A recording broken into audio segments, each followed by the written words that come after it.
Great morning, everyone. Good morning. It is the day that the Lord has made. We are rejoicing and glad in it. I'm Angela Thornton. This is Wise Word Ministries. Thank you for joining us today.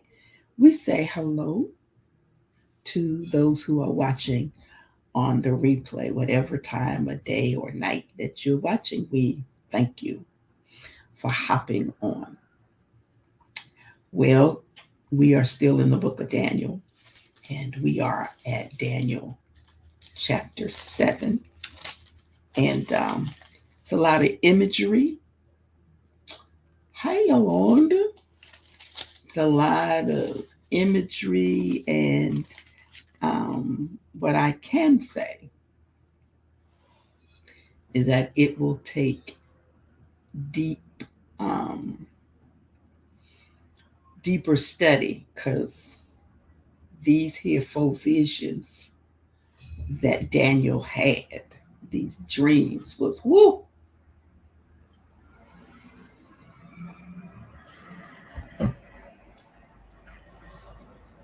was woo hoo hoo.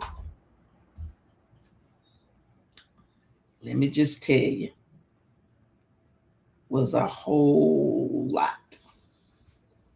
Morning, Joan. Everybody. Hey, Ro and Tracy and Daisy. You went to the gym yet?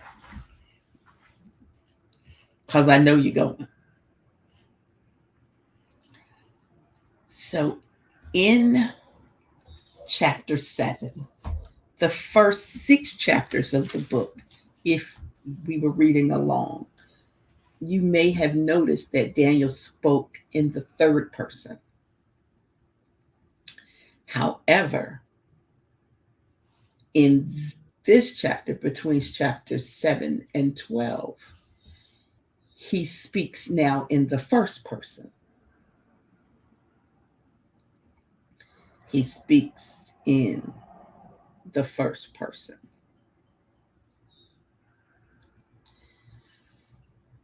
Happy Leap Day. Listen, it's very deep. It's a whole lot. And so, as I'm reading and looking, it appears that when he had this dream,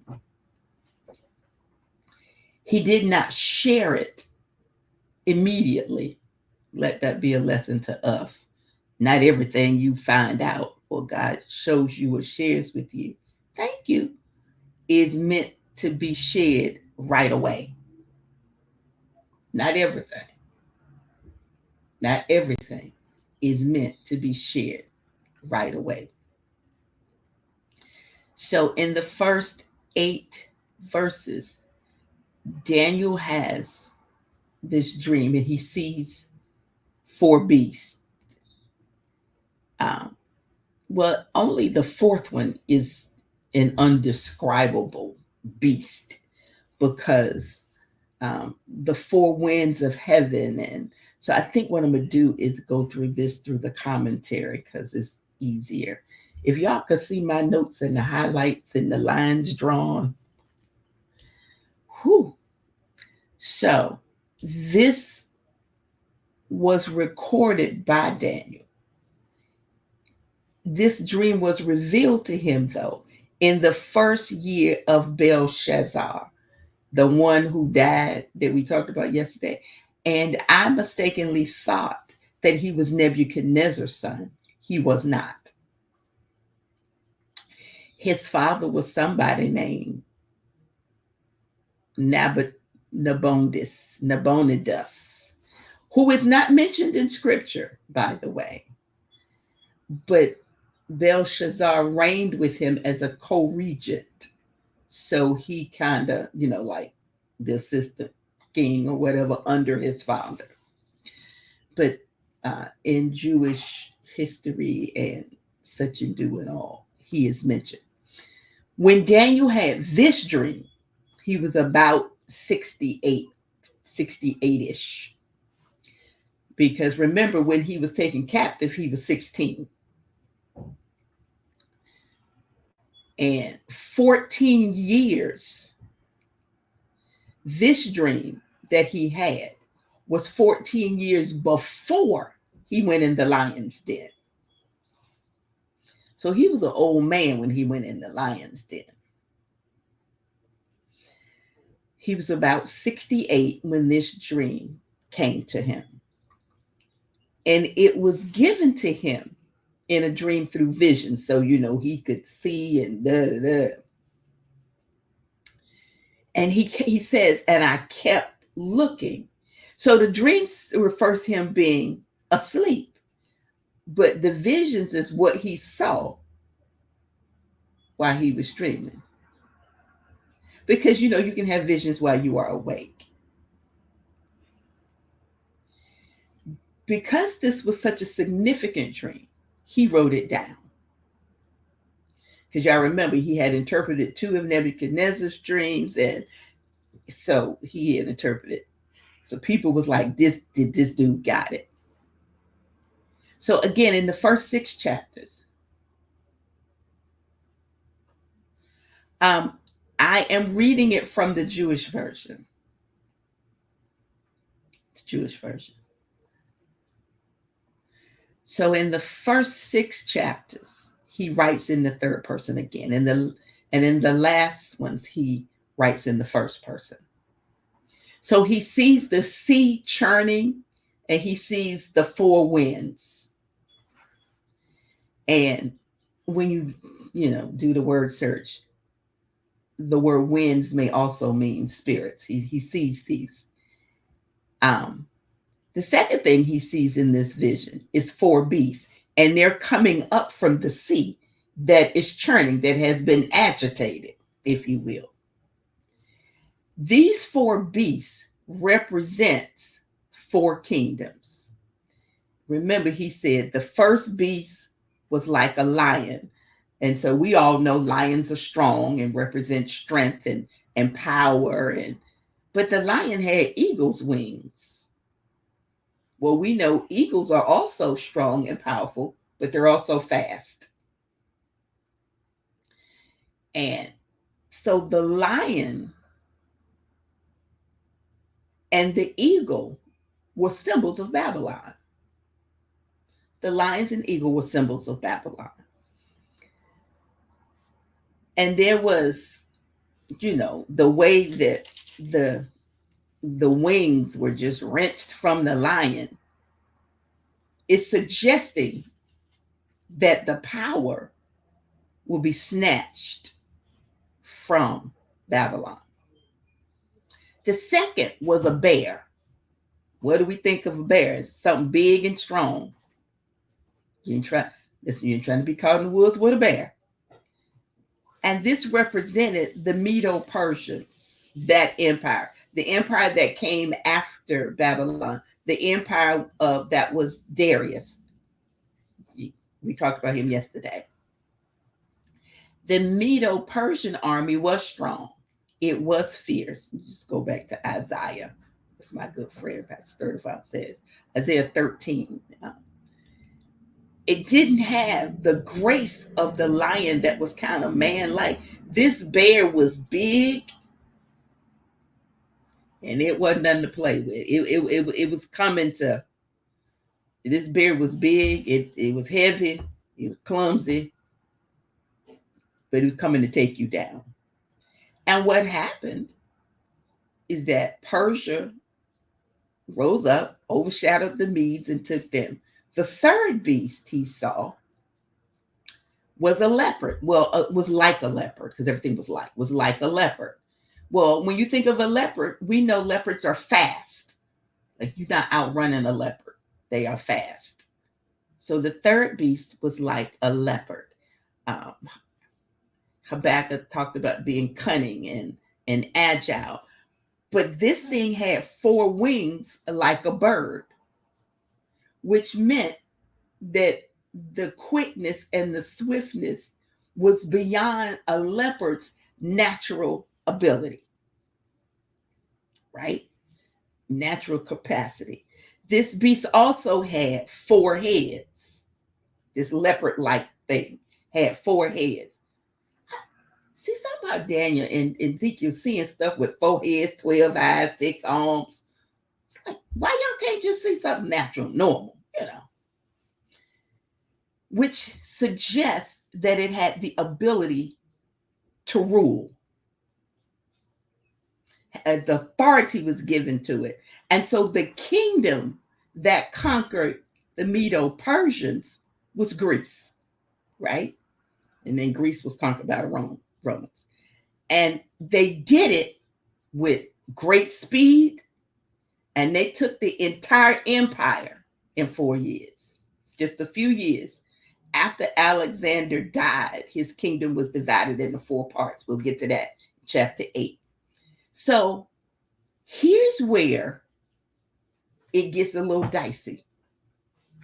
This 4th beast stumped Daniel because it didn't look like an animal. It didn't look like a lion, a bear, or a leopard. So he just called it a beast. It was some almost compilation, if you will, some mongrel-like thing that had parts of the lion, the bear, and the leopard. So this thing looked like all 3 of the other things that he had seen. It was, to Daniel, more powerful than all 3 of what he had seen, the lion, the bear, the leopard. It was more powerful than all 3 of them together. It was more terrifying to look upon. This thing had iron teeth, which, iron crushes and devours. It had crushed and assimilated the other 3, lion, bear, and leopard, and trampled anything that was near it. Yes, we did see a lion. We didn't see a leopard, but we did see a lion while we were on the safari tour. Daisy talking about, you think I could go out there with the lions? Okay, you be out there by yourself. So one of the features of this 4th beast-like thing is that it had 10 horns. So now imagine something that looks like a compilation of a lion, a bear, and a leopard. And the lion, the bear, and the leopard had wings and eyes. And this thing got all of that plus 10 horns. And then it's got a little horn coming up out of the 10 horns. She talking about she wanted to pet it. Girl, that's a murder kitty. We were all looking at her like, go ahead.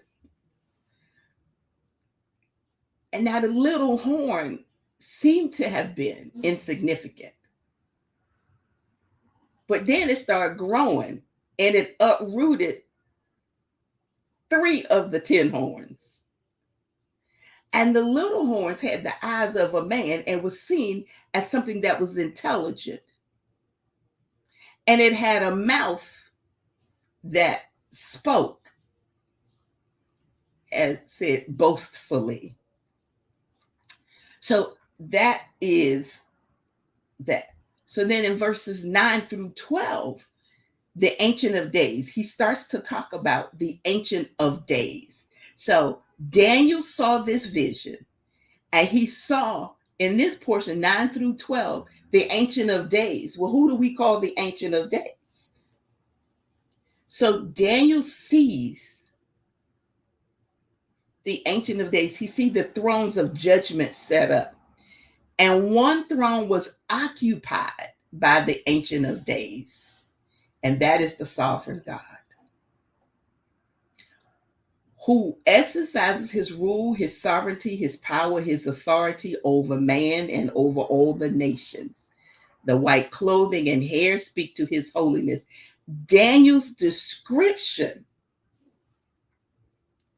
of the glory that surrounded the one who was seated on a flaming throne reminds us of what Ezekiel saw in chapter 1, verses 4 through 28. The thousands who were surrounded by the throne were the servants of God and the angels who would do his will. And so when Daniel saw God, the judge, take his seat, and the court of God was convened and the books were opened. Now remember, Daniel's name means God has judged, or God is my judge. That's what Daniel's name means. It refers, as a commentator says, to a review and judging of one's stewardship. So it is God who assigns power to kingdoms. It is God who will judge those kingdoms. And so now Daniel is still watching in verses 11 through 12. He kept looking at the sound of the boastful words that the little horn was speaking. Great morning, Mr. Levette. Hey, Tony. He kept looking until the beast was killed and the body was destroyed and given to the burning fire. So Daniel is like, the beast was slain. So what he is seeing is that whatever is happening in this event, it's going to terminate the times of the Gentiles. The kingdoms represented by the three beasts, the lion, the bear, the leopard, had already been stripped of their power. Babylon was gone. The Medo-Persians was gone. Greece was gone. And so now you get to 13 through 14. And we really can't do this justice in the time we have, but I'm going to try. So now Daniel sees the Son of Man approaching the Ancient of Days. Jesus Christ is the title of the Son of Man. The Ancient of Days is his Father, God, our Father. And he's brought into the presence. And so now the Ancient of Days, the Son of Man, was brought into the presence of the Ancient of Days, and all authority, glory, and power that was exercised by the rulers over those four kingdoms, the nations, the languages, was given to the Son of Man. And the Son of Man, as has been said multiple times throughout the Old Testament, would have an everlasting kingdom. There would always be one. Remember the promise to David. His reign will be established in the earth. That's Revelation. And at the end of 1,000 years of the Lord's millennial reign, he going to surrender the kingdom to God, which Christ will be appointed as ruler over God's eternal kingdom forever. So now we get to, hey, Fee, the interpretation. The interpretation of all of that. Verses 15 through 28. So in verses 15 through 17, these beasts are explained. Daniel was very disturbed by this dream because he had the ability to interpret all these other folks' dreams, but he could not interpret this one. And that's in chapter 8. He could not make sense of what this was. So scripture says he called on one of those who was standing nearby. When I, Daniel, chapter 8:15, when I, Daniel, had seen the vision, I sought to understand it. And behold, standing before me was one who looked like a man. And I heard the voice of the man between the banks of Ulai. And he called and said, Gabriel, give this man an understanding of the vision. So whoever Daniel saw, he saw a man, and then he heard a voice, and the voice said, Gabriel, give this man an understanding of the vision. He came near to where I was standing, and when he came, I was scared. I fell on my face, and he said to me, Son of man, understand, the vision pertains to the time of the end. Daniel had been able to interpret everything.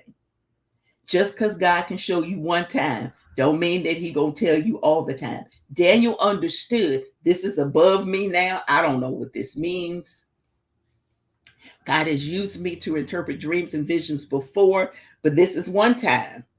He is not giving me the ability to interpret. So he says, it was explained that the four beasts represent four kingdoms. The four kingdoms are Babylon, represented by the lion, Medo-Persia, represented by the bear, up on one side, Greece, represented by the lion, the leopard that had wings and four heads, Why you got to have 4 heads and wings and you a leopard? But okay.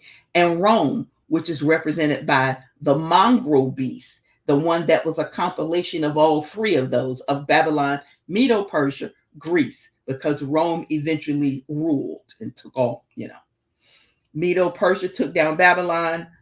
So now you got Babylon encapsulated in the Medo-Persia. Then Greece took down Medo-Persia. So now you got Babylon, Greece, and Medo-Persia all kind of coming up. And then Rome come and take everybody down.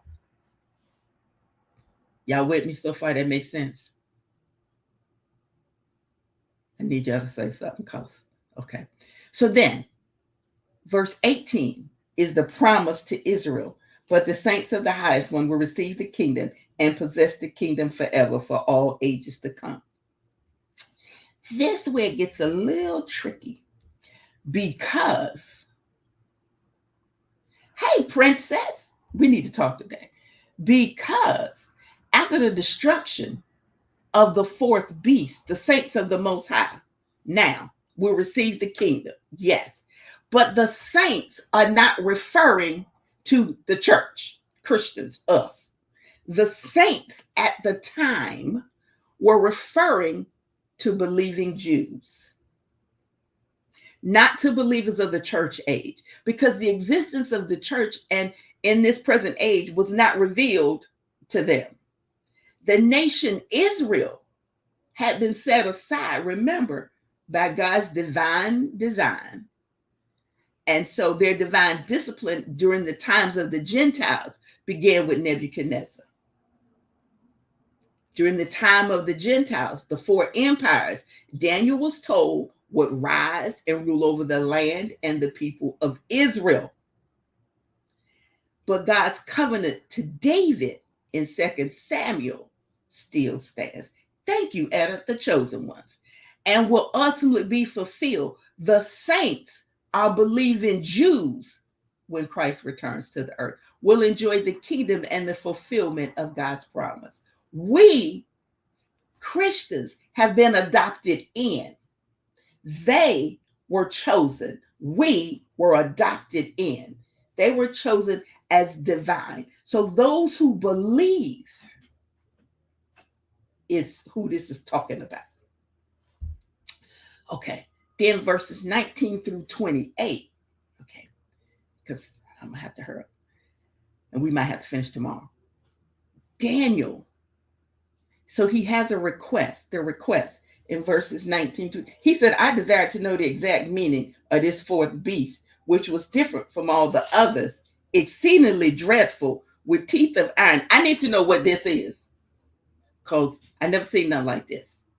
I need to be able to interpret this, because there's some significance to this thing being so different than the first 3.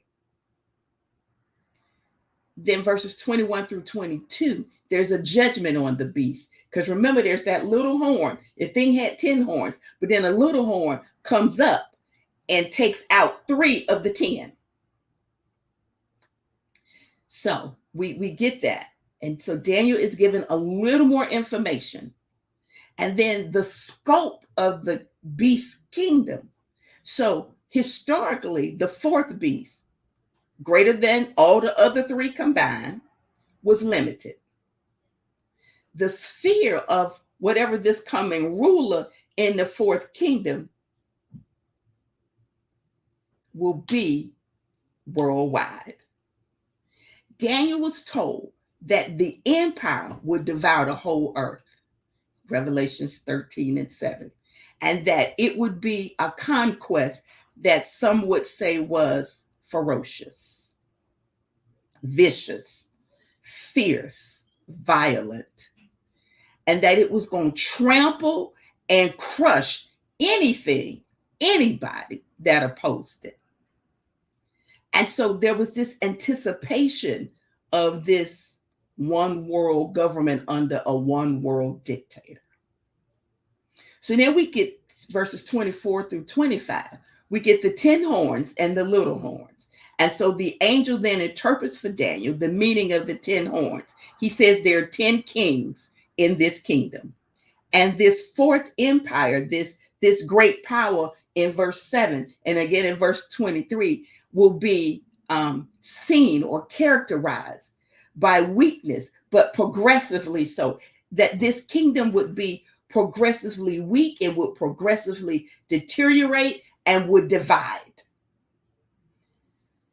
And then he says there are going to be a boatload, hordes of folk coming from the north, conquered the Roman Empire, and they did not unite to form another one. So now, after the Roman Empire is conquered, you got all these individual nations. Because remember, at one point, everybody was under the Roman Empire. Rome ruled. But then when the Roman Empire was taken down in the 5th century AD, there was never another world empire. You had all these small nations. Yes. And so after the rise of the 10 horns, Daniel was not given a clue as to how much later another king would arise. But whoever this king is, he's going to subdue the 3 kings, also known as the 3 horns. He's going to bring 3 of the 10 nations under his authority in his initial rise to power. That's what Daniel is told. That he's going to speak against the Most High, Revelation 13:16. He's going to oppress the saints. He's going to introduce a whole new era. He's going to abandon all previous laws and institute his own system. And he's going to look like Israel's friend, but he's really a persecutor. And so we see that it says a time, times, and a half time, and half a time. So 3.5 years is what that equals to. And that's 1,260 days and 42 months. So then there's this promise to Israel. When the judge, God the Father, convenes his court, that he will judge the little horn. And the power of the little horn will not only be removed, but destroyed. And it's going to occur at the second coming of Christ. And so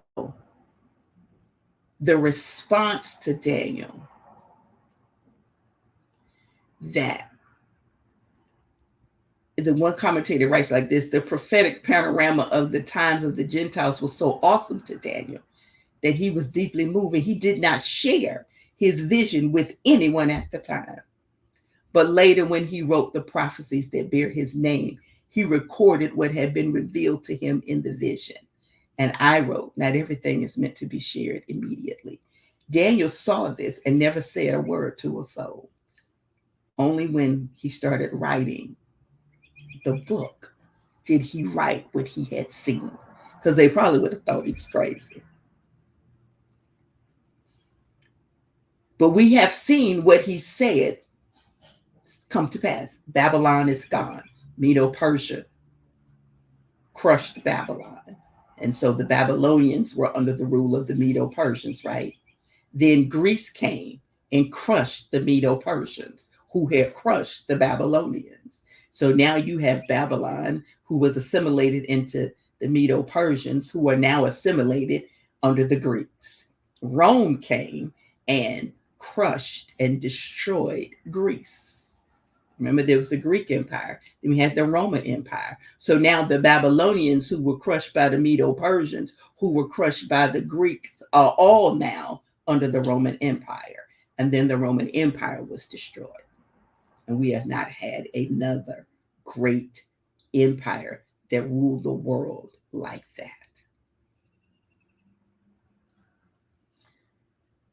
So, and you have different views. There's the amillennium view, there's the premillennium view, but you cannot escape that there are some parallels between the truth revealed to Daniel in this dream and what was revealed to Daniel in Nebuchadnezzar's dream in chapter 2. Both of them cover the time span of the Gentiles, as they call them. Both dreams show that Israel and Israel's land is going to be ruled over by 4 successive world empires. And it was. Israel and its land was ruled over by Babylon.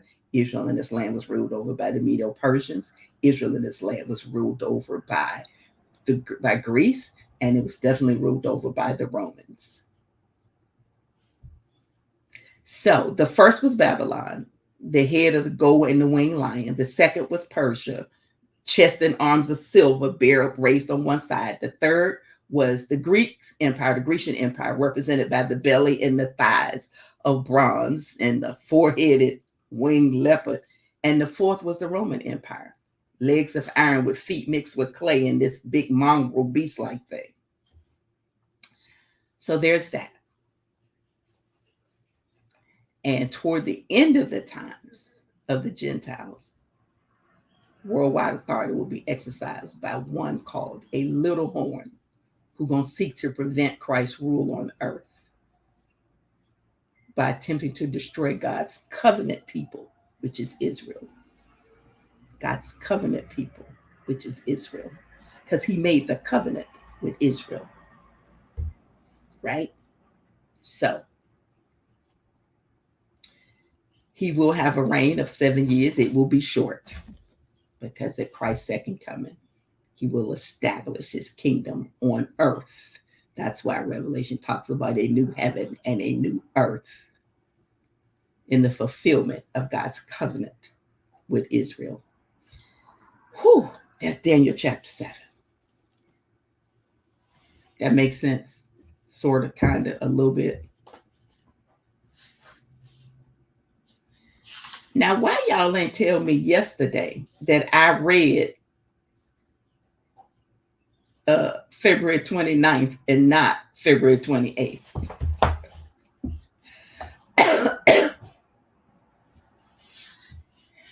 Anyhow.